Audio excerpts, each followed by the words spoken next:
8:17 in the morning. In a quiet room where the light barely slips through the curtains, a man once believed to be unbreakable is said to be lying still, fighting what many sources describe as the final moments of a long and painful battle. Pete Edochie, 79 years old, reportedly facing terminal cancer, his breathing uneven, his voice gone, his presence reduced to the soft mechanical rhythm of hospital machines. The same man whose powerful gaze once commanded screens across Africa now remains motionless. And within minutes, the shock begins to spread. First through whispers among close circles, then across social media, and suddenly, a question grips everyone. How did it come to this? According to circulating reports, the illness did not appear overnight. It is believed that the legendary actor had been quietly battling cancer for some time, choosing silence over headlines, strength over sympathy. Those close to him are said to have noticed subtle changes, a slower walk, longer pauses between words, a fatigue that no amount of rest could erase. Yet to the public eye, he remained the same towering figure, calm, dignified, untouchable, until the day everything changed. Sources claim that in the final weeks, the pain became unbearable, treatments intensified, hospital visits became more frequent, and the once private struggle could no longer be hidden. Inside that room, time seemed to stretch, every second heavier than the last, machines blinking, footsteps echoing faintly in the hallway, and beside him, his son, Yul Edochie, standing silently, holding a hand that once guided him through life, now growing weaker with each passing moment, according to those who were there. Yul's expression shifted between disbelief and quiet devastation. A man known for his own strength now facing a kind of pain he could not control. Not anger, not fear, but something deeper. The slow realization that no words, no prayers, no effort could stop what was coming. As the hours passed, memories reportedly flooded the room, not spoken aloud, but present in every glance, every breath. Scenes of a father teaching, advising, protecting, now replaced by the fragile image of a man fighting simply to breathe. Some accounts suggest that there were moments when Pete Edochie seemed to regain awareness, brief flickers, as if trying to hold on, as if searching for something unfinished, but each moment faded quickly, swallowed again by silence. Outside the hospital, the world continued as usual. Traffic moved, people laughed, unaware that inside one room, a chapter of history was slowly closing. Then, sometime later. According to multiple reports, the machines changed their rhythm. The room grew still, and the silence that followed felt heavier than any sound. The news did not break immediately. It lingered, as if even those closest could not yet accept it. Until eventually, confirmation began to surface, spreading from one source to another. Pete Edochie is said to have passed away at the age of 79 after battling terminal cancer. And with that, a wave of grief swept across fans, colleagues, an entire generation that had grown up watching him. Yet among all the voices, one silence stood out. Yul Edochie, whose pain, according to those near him, could not be fully expressed. Some say he remained by his father's side long after everything had gone quiet, unwilling to let go, as if waiting for one more breath, one more sign, one more moment that would somehow undo the reality before him. And in the days that followed, tributes began to appear, words of respect, admiration, disbelief. But behind every message, there was a shared feeling, a loss that felt both personal and collective. And somewhere, in a room now empty, the light still falls through the curtains the same way it did at 8:17 that morning, illuminating a space where a legend once lay, where a sun once stood, and where the silence still lingers. 2:30. As the first wave of shock slowly settles, the story begins to move backward, to a time when everything still seemed normal, when there were no hospital machines, no whispered prayers, only small signs that, according to some shared accounts, were easy to ignore. It is said that the pain did not arrive like a storm. There was no sudden collapse, no dramatic moment that forced immediate attention. Instead, it crept in quietly, almost invisibly, a slight discomfort after long days, a fatigue that lingered a little longer than usual, moments where his voice, once firm and commanding, would soften, fade, then return again as if nothing had happened. Those around him reportedly noticed, but like many who have lived a life of resilience, Pete Edochie was believed to have dismissed it, attributing everything to age, to exhaustion, to the natural slowing down of a man who had given decades to his craft. And so, days turned into weeks, and weeks into something heavier. The pain, according to sources, began to change, no longer mild, no longer occasional, but deeper, sharper, something that could not be easily explained away. Yet even then, there was hesitation, a quiet hope that it would pass on its own, that rest would fix what seemed broken, until the moment came when ignoring it was no longer possible. Hospital visits reportedly became more frequent, tests began to replace assumptions, and with every visit, the atmosphere grew heavier. Corridors that once felt ordinary now carried a different weight, the kind that presses on every breath. Doctors, it is said, exchanged looks that spoke more than words. Pauses grew longer, explanations more careful, as if everyone understood what was coming, but no one wanted to be the one to say it first.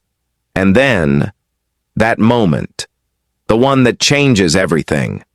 According to multiple accounts, the diagnosis was delivered in a room filled not with noise, but with silence. Terminal cancer. A phrase so final, so absolute, that it seemed to erase everything around it. No immediate reaction, no dramatic outburst, just stillness. The kind that follows when hope begins to fracture.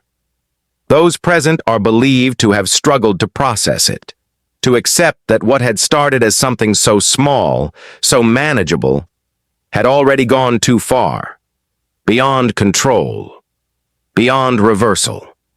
And in that instant, time itself felt different. Every future plan, every expectation, quietly rewritten. As the reality settled in, the man who had once stood as a symbol of strength was now facing a battle that even strength could not guarantee. And beside him, Yul Edochie, according to those close, stood caught between disbelief and determination, asking questions, searching for alternatives, holding on to any possibility that might exist. But the answers, it seems, were never what he wanted to hear. Treatments were discussed, options were explored, yet behind every word, there was an unspoken truth, the kind that lingers in the air even when no one dares to voice it. And as they left that room, nothing outside had changed. The world continued. People moved. Conversations flowed. But for them, everything had already shifted, permanently. And somewhere deep within that moment, the quiet beginning of a painful countdown had already begun. One that no one could stop, only endure. 6 o'clock. As the truth settles in, denial begins to fade, and what remains is something far heavier, a reality that, according to multiple sources, could no longer be softened or delayed. Pete Edochie is believed to have entered a battle that was never meant to be fair, a silent war where every step forward came with a cost. Treatments began, cycles of medication, long hours under cold hospital lights, the steady drip of IV lines marking time in a way that felt both slow and merciless.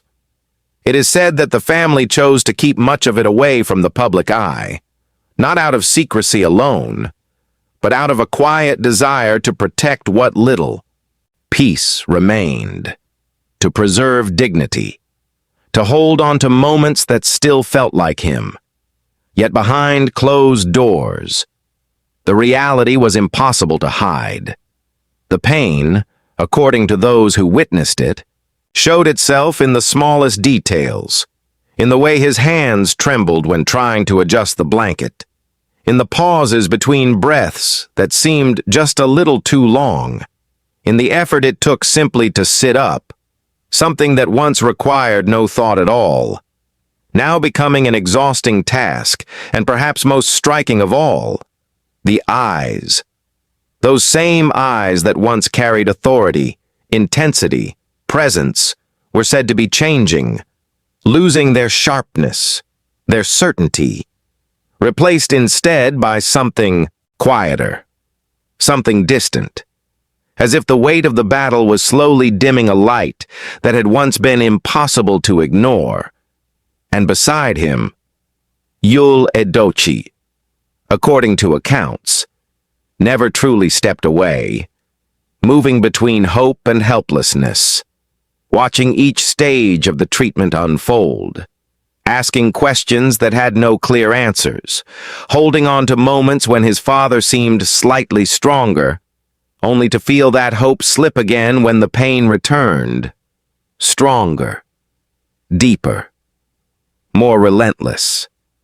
Some reports suggest there were days when the treatments appeared to work, brief windows where his condition stabilized, where conversations became possible again, where a faint sense of normalcy returned. But those moments, it is said, never lasted. They came and went, like shadows, leaving behind a heavier silence each time they disappeared. Outside those walls, life continued untouched. Fans still shared clips of his most powerful performances, revisiting scenes where his voice filled entire rooms, where his presence alone could command attention, unaware that, in reality, that same voice was growing weaker, that same presence now confined to a hospital bed, and the contrast became almost unbearable. Two versions of the same man existing at once, one preserved in memory, strong, unshaken, immortal, and the other, fragile, fighting quietly against something no one could fully control. And as the days turned into nights, and the nights blurred into one continuous stretch of waiting, it became clearer, at least to those closest, that this was no longer a fight about victory, but about endurance, about holding on, about finding meaning in moments that grew shorter, more fragile, with each passing hour, and somewhere in that space, between hope and acceptance, the battle continued, uneven, unrelenting, and painfully real. 10 o'clock. In another corner of this unfolding story, the focus shifts, not to the illness, not to the hospital room, but to a son, Yul Edochie, a man who, according to many accounts, was quietly living through the heaviest days of his life. Because this was no longer about fame, no longer about legacy. It was about watching a father slowly drift away, moment by moment, breath by breath. It is said that Yul tried to remain composed, to be the one who stood firm when others could not, offering strength to the family, speaking calmly, moving with purpose, as if control could somehow hold everything together. But behind that calm exterior, there were cracks, small at first, almost invisible, then growing wider with each passing day. According to those close to him, there were moments when he would sit beside the bed in silence, holding his father's hand, not speaking, not because he had nothing to say, but because there were no words strong enough to carry what he felt. The weight of memory, the weight of gratitude, the weight of knowing that time was slipping away, too fast, too quietly. Nights, it is believed, became the hardest, long, endless, filled not with rest, but with the constant sound of machines, that steady mechanical rhythm that begins to echo in the mind, even when everything else is silent. Some accounts suggest that Yul would remain awake, watching, listening, as if afraid that closing his eyes even for a moment might mean missing something, a breath, a movement, a final attempt to speak. And in those hours, when the world outside was asleep, reality felt sharper, more unforgiving. It is said there were times when emotion broke through, not loudly, not in dramatic bursts, but quietly, in the way his shoulders would drop, in the way his grip tightened around his father's hand, as if trying to hold him here, to anchor him to a moment that refused to stay. And perhaps the most painful part, as many have described, was not the idea of loss itself, but the helplessness that came with it. The realization that no matter how much he wished, no matter how deeply he cared, there was nothing he could do to change the course of what was happening. No action to reverse it, no words to stop it, only presence, only waiting, only enduring, and still, despite everything, he remained there, day after day, refusing to step away, as if proximity alone could offer some form of comfort, some silent reassurance that his father would not face those final moments alone. And in between those heavy hours, memories continued to surface, fragments of a different time, a stronger time, when roles were reversed, when it was Pete Edochie guiding him, advising him, shaping the man he would become, now replaced by a fragile stillness that felt almost unreal. And in that contrast, between what was and what was becoming, the pain deepened, not sudden, not explosive, but slow, constant, and impossible to escape, until even silence itself began to feel overwhelming, as if every unspoken word carried more weight than anything that could ever be said. 1400. The room grows quieter, not suddenly, but gradually, as if every sound is being taken away one by one. Conversations fade, footsteps become softer, even the air itself feels heavier, according to multiple sources.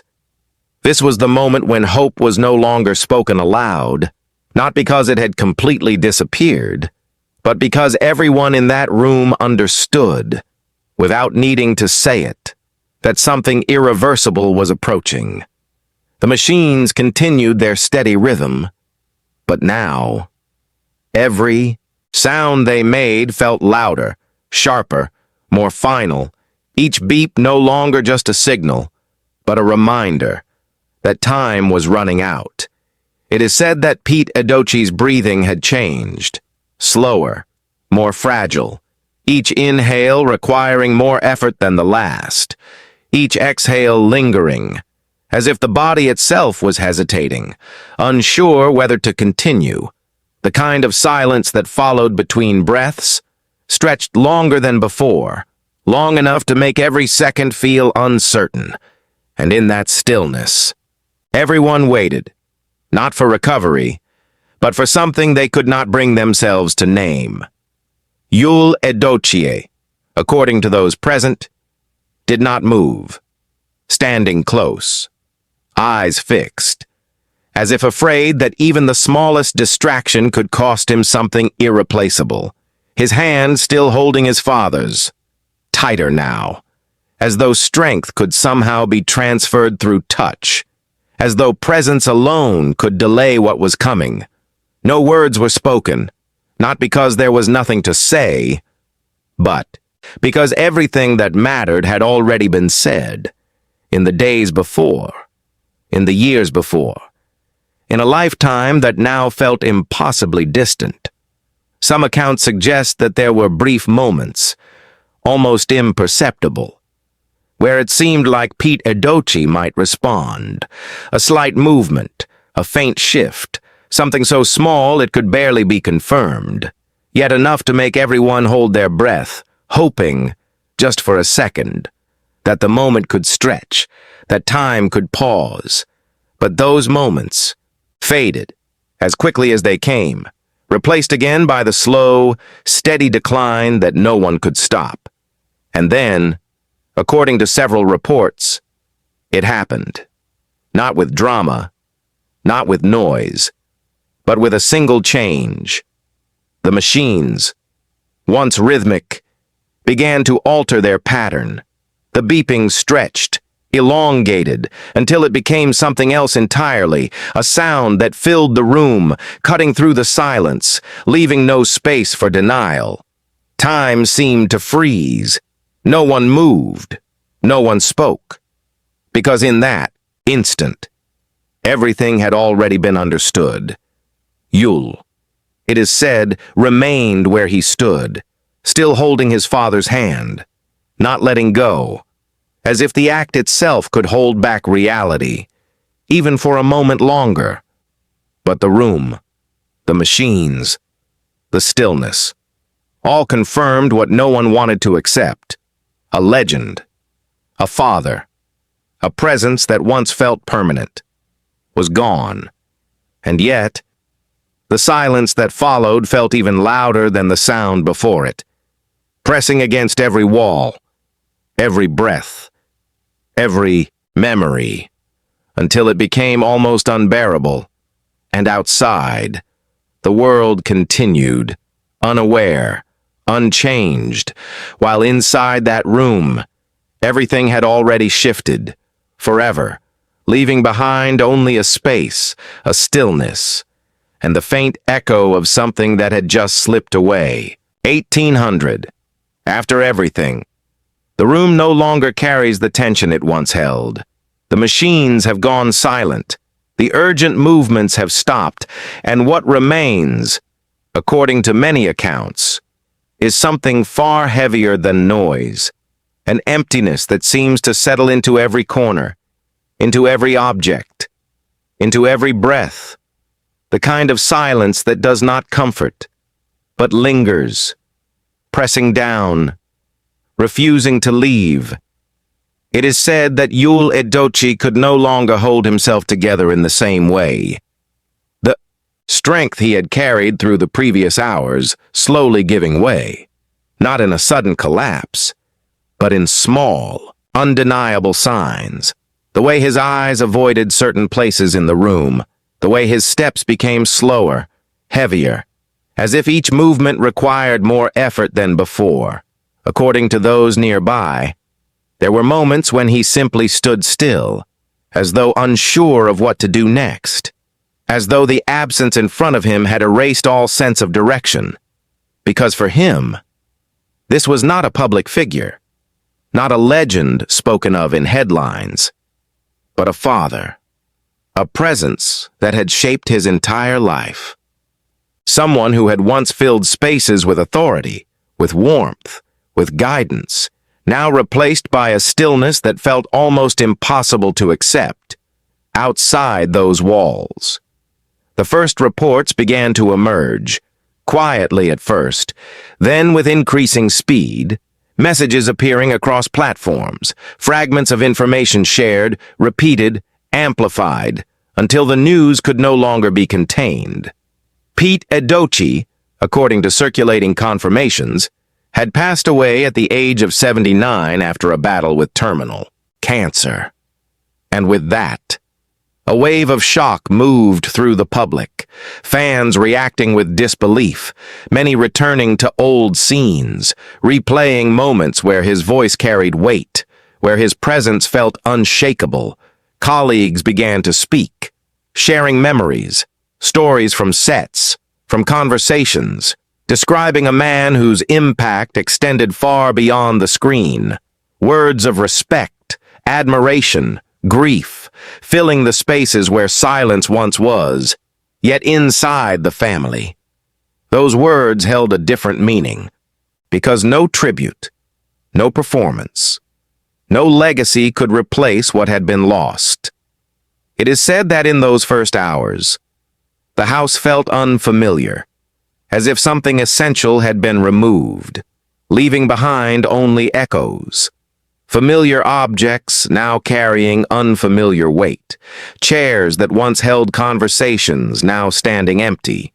Rooms that once felt alive now quieter than ever before.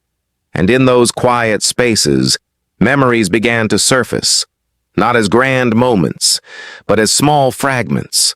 A shared laugh, a piece of advice, a look that said more than words ever could. And perhaps that was where the pain deepened the most. Not in the public loss, but in the private absence. The realization that those moments would never happen again. That the voice once heard every day would now exist only in memory. And as Yul moved through those spaces, according to those close to him, there was a visible shift. Not just grief, but the slow, heavy understanding that life had changed in a way that could not be undone. That from this point forward, every step, every decision, every quiet moment would carry the absence of the man who had once been there. Constant, steady, irreplaceable. And as the hours passed, the outside world grew louder, tributes multiplying, voices rising, while inside, the silence remained, unchanged, deep, and impossibly personal. 2200. Late in the afternoon, the light begins to fade, slowly, almost imperceptibly, stretching shadows across a space that has grown too quiet, too still. And in that silence, there is a chair.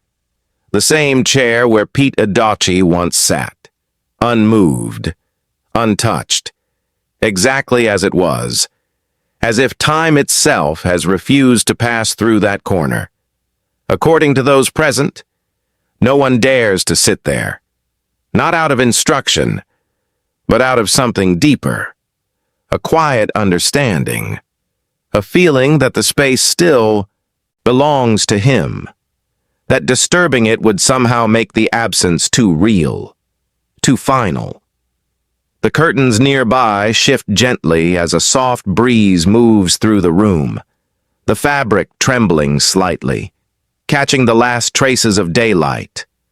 And for a brief moment, it creates the illusion of movement, something familiar, something almost alive, as though the past has not fully let go. Yul Edochie stands a few steps away, silent, unmoving. His gaze fixed not on any object, but on the space itself. The emptiness that now holds more weight than anything that once filled it.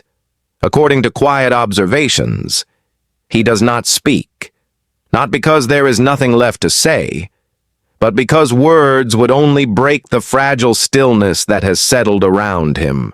His presence there feels suspended, caught between memory and reality, as if stepping forward would mean accepting something he is not yet ready to face. Outside, the world continues to shift into evening. Distant sounds drift in faintly. Life, moving forward without pause, without hesitation.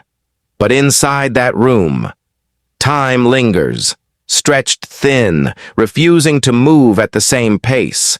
It is said that in moments like this, memories do not appear as clear images, but as fragments, a voice echoing faintly, a gesture half remembered, a presence that feels close enough to reach, yet impossible to hold. And for an instant, just a fleeting instant, it almost seems as though he is still there, sitting quietly, watching, waiting, as he always did. But when the eyes adjust, when the mind catches up, the truth settles back in, heavier than before. There is no one, only the chair, only the shifting curtain, only the fading light that continues to dim. And Yul, still standing, still looking, as if expecting something to change, as if hoping that the silence will break, that a voice will return, that the space will fill again. But it does not.